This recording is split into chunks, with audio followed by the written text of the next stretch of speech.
Selamat siang pemirsa, Anda menyaksikan Breaking News TV One kasus Sambo kali ini bersama saya Ken Ana. Pemirsa, akan kami ajak Anda untuk melihat bagaimana situasi terkini di Pengadilan Negeri Jakarta Selatan. Karena hari ini akan berlangsung agenda sidang yaitu duplik, merupakan kesempatan terakhir pembelaan bagi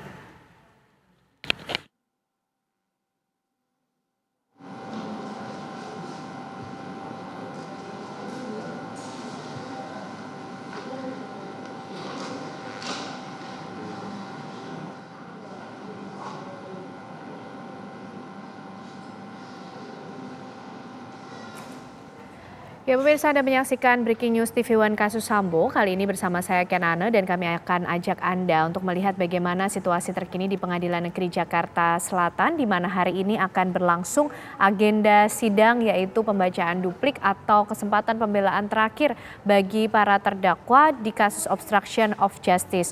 Hari ini pemirsa, terdakwa yang diagendakan untuk menjalani sidang duplik di Pengadilan Negeri Jakarta Selatan adalah Arif Rahman Arifin, Agus Nurpatria, dan juga Hendra Kurniawan. Sejak pagi tadi pemirsa dan sudah berakhir sidang dengan agenda duplik untuk terdakwa Arif Rahman Arifin dan kita masih akan menunggu bagaimana jalannya sidang selanjutnya masih dengan agenda yang sama yaitu duplik atau pembelaan terakhir dari terdakwa selanjutnya yaitu Agus Nurpatria di Pengadilan Negeri Jakarta Selatan. Kalau kita lihat pemirsa, terdakwa sudah berada di ruang sidang, begitu pula juga dengan kuasa hukum dari terdakwa. Nampaknya kita masih akan menunggu kedatangan dari majelis hakim yang akan membuka dan memimpin jalannya sidang hari ini pemirsa.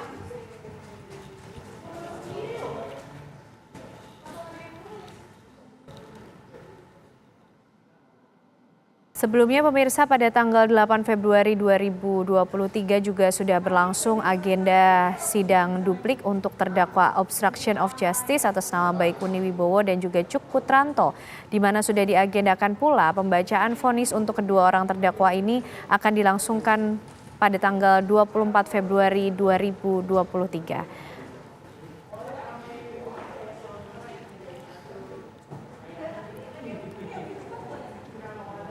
Penasihat hukum terdakwa Arif Rahman Arifin dalam dupliknya menanggapi replik jaksa penuntut umum soal ketidakmampuan terdakwa Arif menolak perintah atasan untuk menghapus rekaman CCTV di rumah dinas Verdi Sambo di Duren 3. Penasihat hukum menyampaikan bahwa tindakan kliennya menyalin rekaman CCTV justru dapat dikualifikasikan sebagai bentuk penolakan terhadap atasan. Disampaikan oleh saudara penuntut umum terkait pledoi pribadi terdakwa Arif Rahman Arifin adalah sebagai berikut. 1. Tanggapan atas replik Akwo terkait penyalahgunaan keadaan atasan terhadap bawahan sehingga menyebabkan dilema moral. Bahwa berdasarkan halaman 5-6 replik Akwo, saudara penuntut umum menyampaikan sebagai berikut.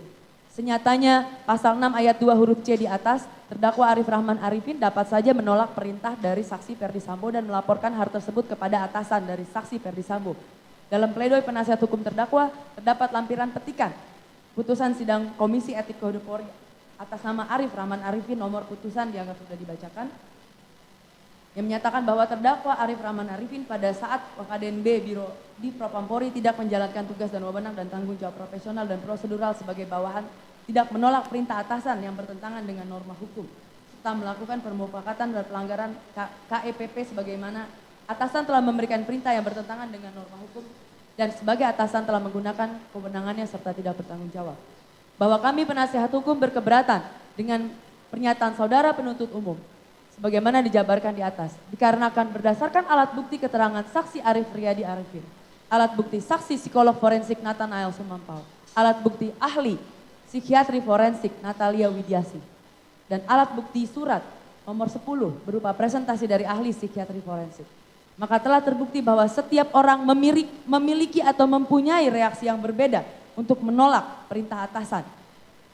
Bagi orang yang memiliki tingkat kepatuhan yang tinggi seperti terdakwa Arif Rahman Arifin, perbuatannya yang menyetujui usulan saksi Baikuni Wibowo untuk melakukan backup isi rekaman DVR CCTV dapat dikualifikasikan sebagai bentuk penolakan perintah atasan. Mohon dipahami saudara penuntut umum dan majelis hakim yang kami muliakan. Bentuk penolakan tidak mungkin seragam namun pasti akan berbeda berdasarkan latar belakang, pola didikan, pendidikan, pergaulan, dan budaya organisasi, sehingga output tindakan setiap orang bisa memberikan hasil yang berbeda untuk stimulus yang sama. Tindakan terdakwa Arif Rahman harus dipahami sebagai suatu kompromi antara kepatuhan dan bentuk menolak perintah atasan berdasarkan logika dan nurani, serta hal tersebut justru menunjukkan ketiadaan mens rea. Bahwa selanjutnya saksi Hendra Kurniawan selaku pimpinan tertinggi Biro Paminal Divisi Propampori dan bagian tim sus yang dibentuk oleh Kapolri merupakan pihak yang seharusnya bertanggung jawab untuk melanjutkan laporan terdakwa saksi Arif Rahman kepada atasan saksi Ferdi Sambo, yaitu Bapak Kapolri.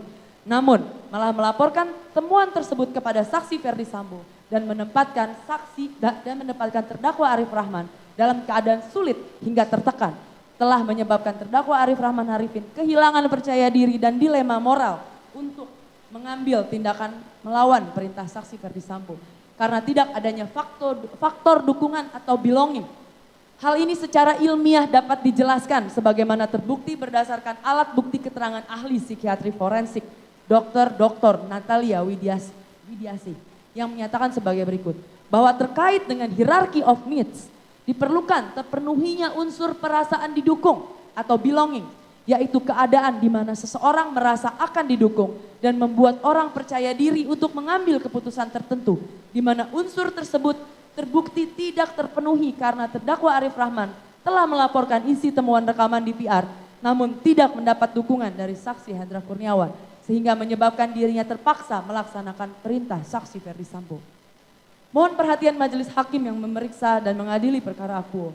Tindakan saudara penuntut umum yang mengutip lampiran petikan putusan sidang Komisi Kode Etik Polri sebagaimana disebut di atas merupakan ketidakcermatan karena buktinya dalam fakta terbukti alat bukti surat 12 berupa putusan sidang Komisi Etik Polri, maka diketahui bahwa amar yang dikutip oleh saudara penuntut umum dalam lampiran petikan putusan tersebut berbeda dengan amar putusan yang tercantum dalam bukti putusan KEPP. Adapun letak perbedaan antara petikan putusan dan amar putusan tersebut adalah pencantuman rekomendasi proses pidana. Dalam amar putusan KEPP tidak terdapat rekomendasi pidana terhadap terdakwa Arif Rahman Arifin, sehingga seharusnya penuntut umum memahami petikan putusan tidak memiliki kekuatan pembuktian. Oleh karenanya tidak dapat dirujuk dalam rangka pembuktian.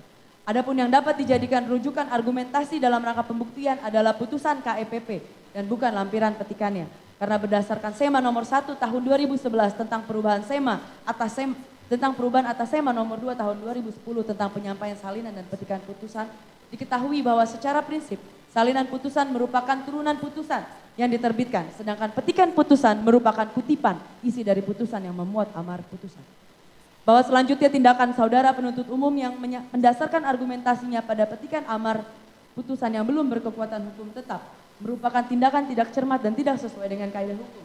Karena berdasarkan pendapatan Walti Juni, pelaksanaan putusan pengadilan oleh jaksa dalam hal kelebihan masa penahanan terpidana di rumah tahanan negara, diketahui bahwa petikan putusan ekstrak adalah ringkasan singkat dari putusan, di mana ekstras vonis berisikan bagian singkat dari putusan lengkap. Bagian singkat yang dimuat dalam ekstra vonis diantaranya adalah diktum putusan. Dalam hal ekstra vonis merefleksikan isi lengkap putusan sehingga ekstra vonis harus berkesesuaian dengan vonis lengkap. Berdasarkan prinsip tersebut, maka ekstrak vonis memiliki makna sebagai berikut. Petikan putusan adalah ekstrak atau ringkasan vonis. Makna ekstrak harus sama dengan asalnya. Namun jika terdapat perbedaan antara ekstrak vonis dan vonis lengkap, maka yang digunakan adalah vonis lengkap, bukan ekstrak vonis.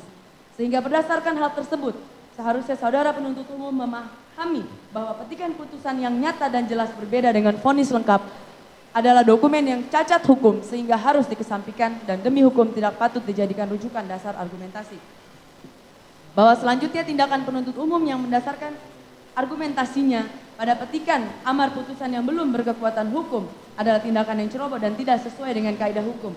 Karena berdasarkan pendapat R. Susilo dalam bukunya yang berjudul R.I. Behir dengan penjelasan dianggap sudah dibacakan. Usai jeda Breaking News TV One masih akan kembali hadir untuk Anda.